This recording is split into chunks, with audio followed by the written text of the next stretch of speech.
Hello guys, welcome to our YouTube channel Brainic Builders. आज हम शुरू कर रहे हैं क्लास 10 केमिस्ट्री का चैप्टर 1 जो कि केमिकल रिएक्शन एंड इक्वेशंस है। ये चैप्टर बहुत इम्पोर्टेंट है, not just for your exams but अगर आप साइंस समझना चाहते हो तो इसकी फाउंडेशन स्ट्रॉन्ग होनी चाहिए, राइट। तो चलिए बिना टाइम वेस्ट किए स्टार्ट करते हैं। तो सबसे पहला question, what is chemical reaction. तो सिंपली केमिकल रिएक्शन क्या है।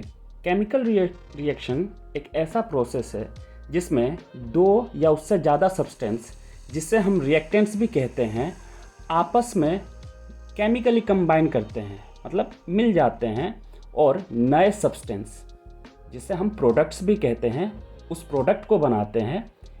इस प्रोसेस को हम केमिकल रिएक्शन बोलते हैं। जैसा कि आप लोग अपने स्क्रीन पे जैसा आंसर देख रहे हैं उसमें साफ साफ लिखा है the process in which new substances with new properties, मतलब उसका जो प्रॉपर्टीज़ भी होगा, जिन सब्सटेंसेस से वो मिल के बनेगा, जब वो प्रोडक्ट बन जाएगा तो उनका पूरा प्रॉपर्टीज़ भी चेंज हो जाएगा। तो new properties are formed is called chemical reaction. But अब यहाँ से एक नया क्वेश्चन आता है कि ये रिएक्टेंट्स और प्रोडक्ट्स क्या होते हैं। जैसा कि क्वेश्चन में मैंने बताया कि रिएक्टेंट्स वो सब्सटेंसेस है जिनसे मिलके प्रोडक्ट बनेगा, मतलब अलग अलग सब्सटेंसेस जिनको कंबाइन करेंगे जिससे के कारण केमिकल रिएक्शन होगा। और प्रोडक्ट क्या होता है, तो प्रोडक्ट वो सब्सटेंस है जब जिन सब्सटेंसेस को हमने कंबाइन किया है उन दोनों के कम्बिनेशन से जो नया चीज़ बन रहा है या फिर जो भी नया सामान बन रहा है उसे हम प्रोडक्ट कहते हैं। अब यहाँ पे एक एग्ज़ाम्पल दिया गया है, जैसे कि मैग्नीशियम को जब हम बर्न करते हैं एयर में, जहाँ पे ऑलरेडी ऑक्सीजन होता है, तो वो ऑक्सीजन के साथ रिएक्ट करता है और मैग्नीशियम ऑक्साइड बना रहा है। तो यहाँ पे कंबाइन क्या क्या हो रहा है, मैग्नीशियम और ऑक्सीजन, जो दोनों को कंबाइन करके क्या बना रहा है, मैग्नीशियम ऑक्साइड। तो अब हमारा नेक्स्ट टॉपिक है इंडिकेटर्स ऑफ केमिकल रिएक्शन। आपको कैसे पता चलेगा कि केमिकल रिएक्शन हो रहा है या नहीं हो रहा है। इसके लिए आप ये 5 कॉमन इंडिकेटर्स या साइंस याद रख सकते हैं।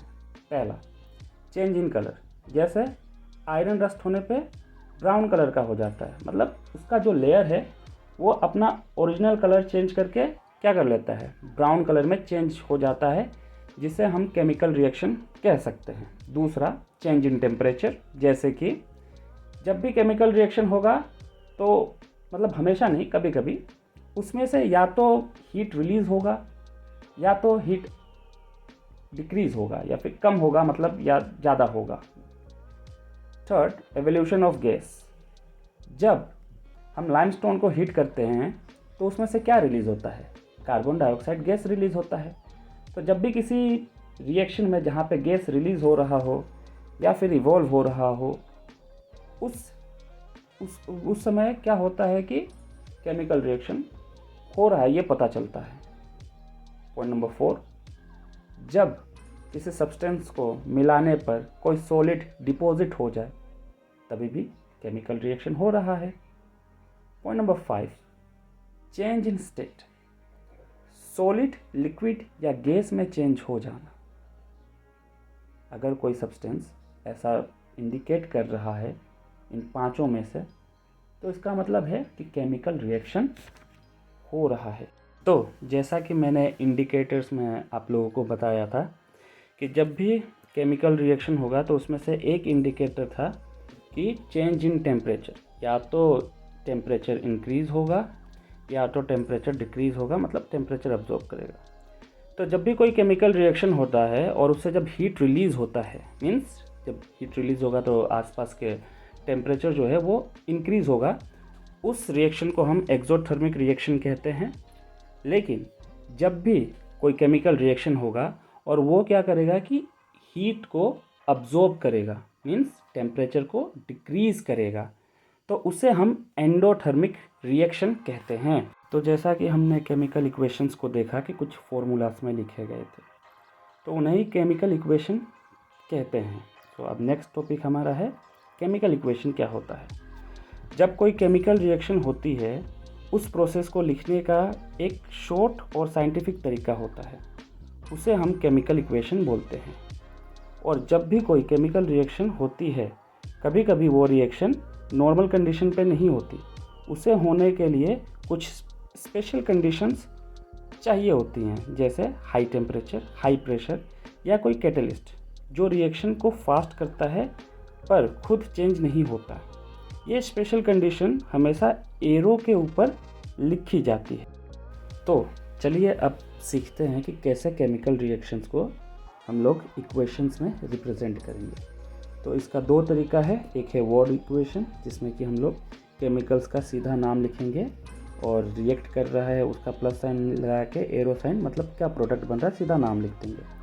दूसरा एक तरीका है कि केमिकल इक्वेशन जिसमें कि सिंबल्स को यूज़ किया जाएगा। और अगर आपको ये केमिकल इक्वेशन जैसे कि सिंबल्स में आपको बनाना नहीं आता, जो कि H2SO4 जैसे कि यहाँ पे शो कर रहा है, तो आप कमेंट कर सकते हैं, मैं ये कैसे बनाया जाता है इसका भी वीडियो बना के अपलोड कर दूँगा।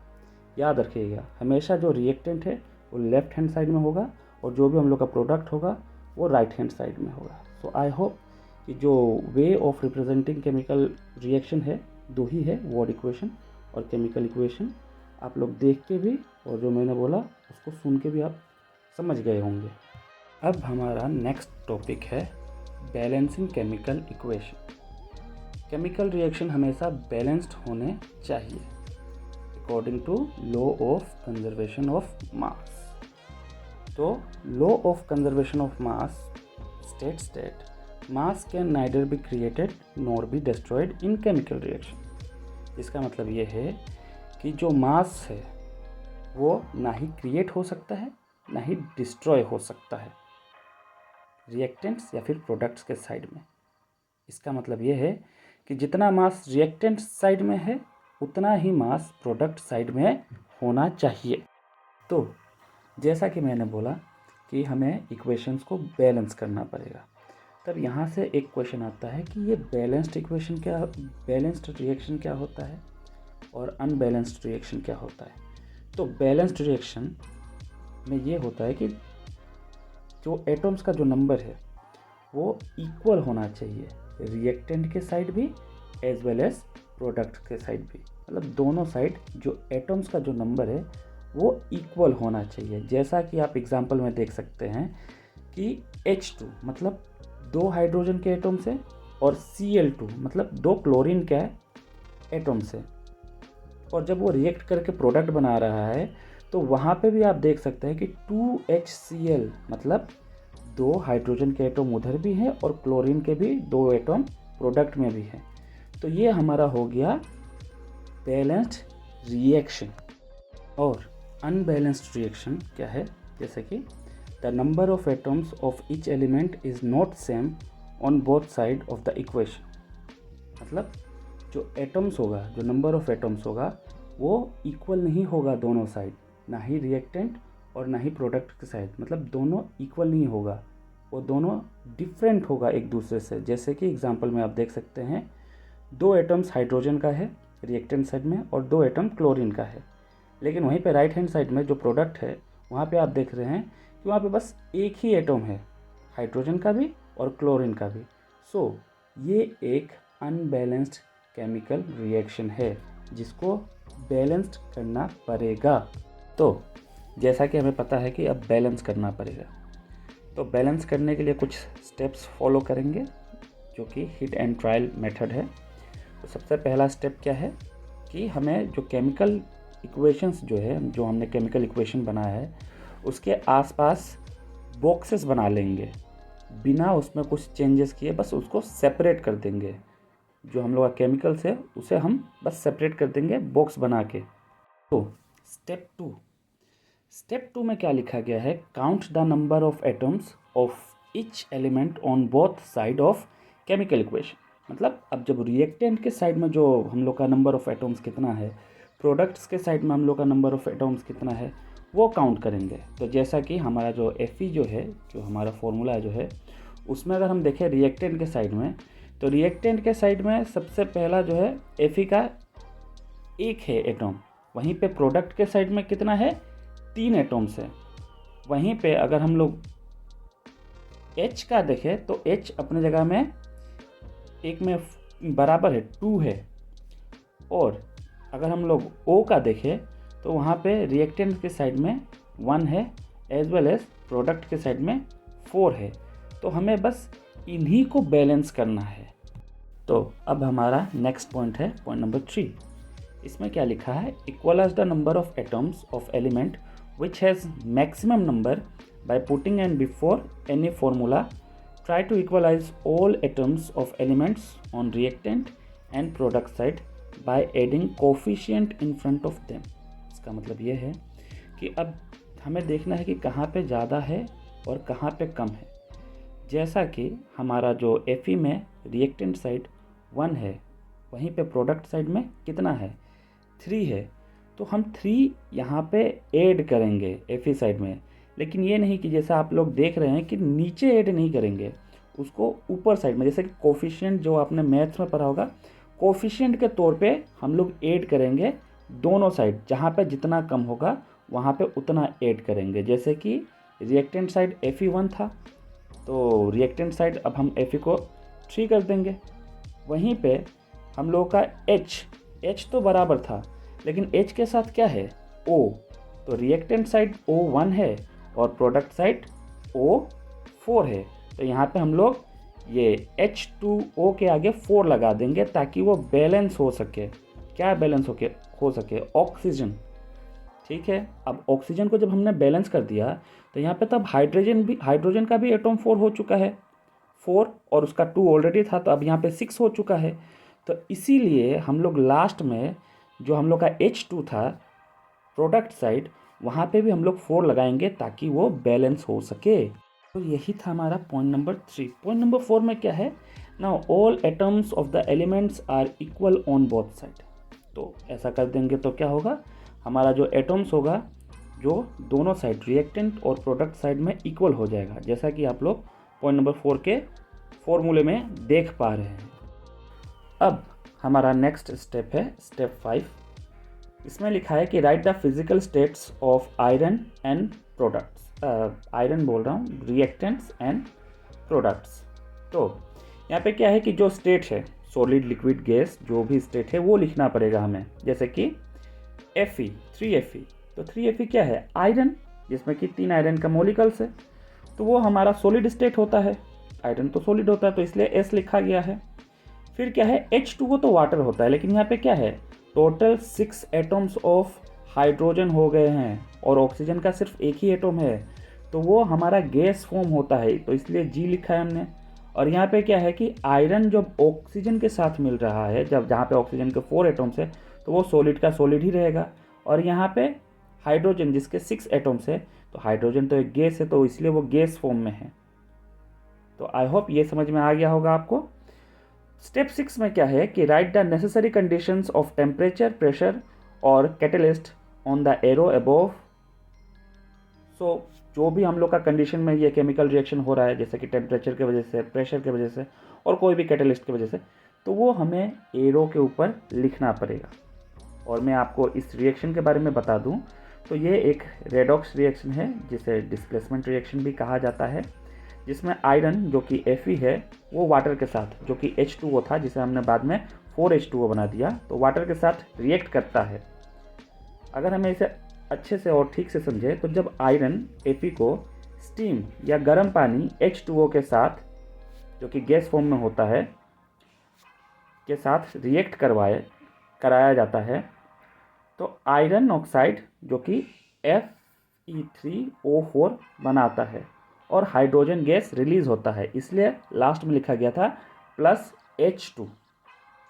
इस रिएक्शन में आयरन ऑक्सीडाइज हो रहा है और वाटर रिड्यूस हो रहा है। तो अब हमारा नेक्स्ट टॉपिक है टाइप्स ऑफ केमिकल रिएक्शन। सबसे पहला केमिकल रिएक्शन कॉम्बिनेशन रिएक्शन।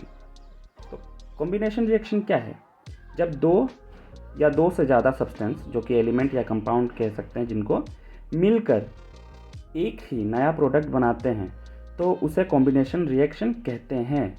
अगर सिंपल लैंग्वेज में देखें तो इस रिएक्शन में मल्टीपल चीज़ें मिलके एक ही चीज़ बनाती है, उसे हम कॉम्बिनेशन रिएक्शन कहते हैं।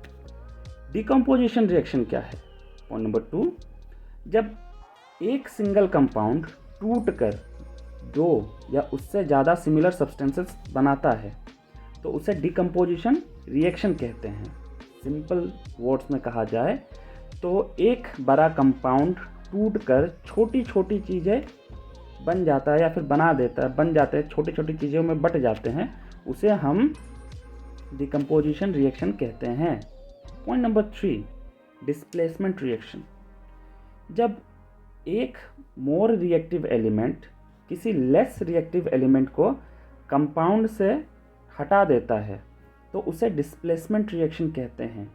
इजी तरीके में कहा जाए तो ज़्यादा पावरफुल एलिमेंट दूसरे को उसकी जगह से निकाल देता है, उसे हम डिस्प्लेसमेंट रिएक्शन कहते हैं।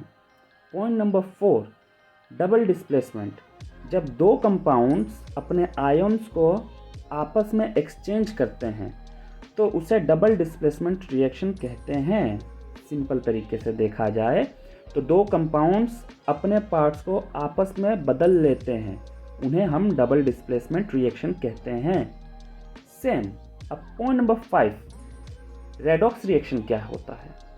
जब किसी रिएक्शन में ऑक्सीडेशन मतलब ऑक्सीजन का गेन या इलेक्ट्रॉन्स का लॉस और रिडक्शन ऑक्सीजन का लॉस या इलेक्ट्रॉन्स का गेन एक साथ होती है तो उसे रिडॉक्स रिएक्शन कहते हैं। तो अब हम जानेंगे कि ऑक्सीडेशन और रिडक्शन क्या होता है। ऑक्सीडेशन का मतलब होता है किसी सब्सटेंस का ऑक्सीजन गेन करना, ऑक्सीजन का मिलना, या हाइड्रोजन लॉस करना, हाइड्रोजन का निकल जाना, या इलेक्ट्रॉन लॉस करना, इलेक्ट्रॉन्स का चला जाना, इसे हम ऑक्सीडेशन कहते हैं। रिडक्शन का मतलब होता है किसी सब्सटेंस का ऑक्सीजन लॉस करना, ऑक्सीजन का निकल जाना, या हाइड्रोजन गेन करना मतलब हाइड्रोजन का मिलना, या इलेक्ट्रॉन गेन करना मतलब इलेक्ट्रॉन्स का आना, उसे हम रिडक्शन कहते हैं। जैसा कि ये दोनों आपस में ऑपोजिट होता है, जैसे कि ऑक्सीडेशन में ऑक्सीजन गैस गेन कर रहा है, लेकिन रिडक्शन में क्या हो रहा है कि ऑक्सीजन निकल रहा है। ऑक्सीडेशन में हाइड्रोजन लॉस कर रहा है, लेकिन रिडक्शन में हाइड्रोजन गेन कर रहा है। ऑक्सीडेशन में इलेक्ट्रॉन्स लॉस हो रहा है और यहाँ पे रिडक्शन में इलेक्ट्रॉन्स गेन कर रहा है। तो इन्हें ही हम कहते हैं oxidation and reduction. I hope कि आप लोग समझ गए होंगे। तो अब हमारा लास्ट टॉपिक जो कि है कोरोजन और रेंसिडिटी। तो कोरोजन क्या है? कोरोजन एक ऐसा केमिकल रिएक्शन है जिसमें मेटल धीरे धीरे ख़त्म होने लगते हैं जब वो हवा, पानी और इन्वायरमेंट के दूसरे केमिकल के साथ कांटेक्ट में आते हैं। एग्जाम्पल, आयरन, लोहा, जब पानी और ऑक्सीजन के कांटेक्ट में आता है तो उसके ऊपर क्या होता है? रस्ट मतलब जंग लग जाता है। तो वो एक कोरोजन का एग्जाम्पल है। नेक्स्ट हम अब जानेंगे रेंसिडिटी क्या होता है। तो रेंसिडिटी एक ऐसा प्रोसेस है जिसमें तेल या फैट वाले खाने को ऑक्सीडेशन होता है जिससे बदबू और टेस्ट खराब हो जाते हैं। एग्जाम्पल, ओपन में रखे हुए चिप्स या बटर खराब हो जाते हैं और उनसे बहुत स्मेल आने लगती है। तो ये एग्जाम्पल है रेंसिडिटी। तो अब सवाल आता है कि कोरोजन को कैसे रोकें। तो सबसे पहला, पेंटिंग से रोक सकते हैं। पेंट लगाना, मेटल पर पेंट करने से हवा और पानी से कांटेक्ट नहीं होता जिसके कारण कोरोजन नहीं हो सकता। ग्रीसिंग या ऑयलिंग, तेल या ग्रीस लगाने से एक मेटल पे प्रोटेक्टिव लेयर बन जाती है जिसके कारण वो हवा और पानी के कांटेक्ट में नहीं आएगा जिससे वो कोरोजन से बच जाएगा। Next, electroplating. इलेक्ट्रोप्लेटिंग क्या है कि एक और मेटल की लेयर चढ़ाई जाती है जैसे निकल या क्रोमियम। मेटल के ऊपर दूसरे मेटल का लेयर चढ़ा देंगे जिसके कारण जो हमारा रियल मेटल होगा वो कोरोजन से बच जाएगा। और एलॉइंग, दो या ज़्यादा मेटल को मिलाकर एलॉय बनाते हैं जैसे स्टेनलेस स्टील। जो रस्ट प्रूफ होता है। और भी बहुत सारे हैं मेथड्स। अब हम जानेंगे कि रेंसिडिटी को कैसे रोकें। सबसे पहला, एयर टाइट कंटेनर। तेल या स्नैक्स को ऐसे कंटेनर में रखते हैं जिसमें हवा ना जाए, और जब वो हवा के कांटेक्ट में नहीं जाएगा तो रेंसिडिटी नहीं होगी। नेक्स्ट, रेफ्रिजरेशन, जैसे कि फ्रिज में ठंडा रखने से केमिकल रिएक्शन स्लो हो जाती है तो रेंसिडिटी नहीं हो पाएगी, इसलिए हम लोग खाने को फ्रिज में रखते हैं। Next, vacuum packing.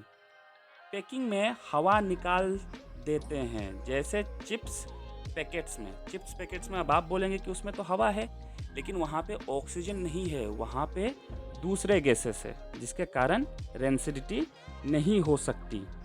Next, antioxidants add करना, जैसे कि BHT BHA जैसे केमिकल्स मिलाते हैं जो ऑक्सीडेशन होने से रोकते हैं। और भी बहुत सारे हैं। तो ये कुछ मेथड से थे जो कि कोरोजन और रेंसिडिटी को प्रिवेंट करते हैं। तो गाइस, ये था full explanation of chapter 1 chemical reactions and equations. अगर आपको ये वीडियो हेल्पफुल लगा हो तो शेयर, लाइक और सब्सक्राइब ज़रूर करें, और कमेंट्स में मुझे बताएं कि आपको वीडियो कैसा लगा। चलिए मिलते हैं नेक्स्ट वीडियो में।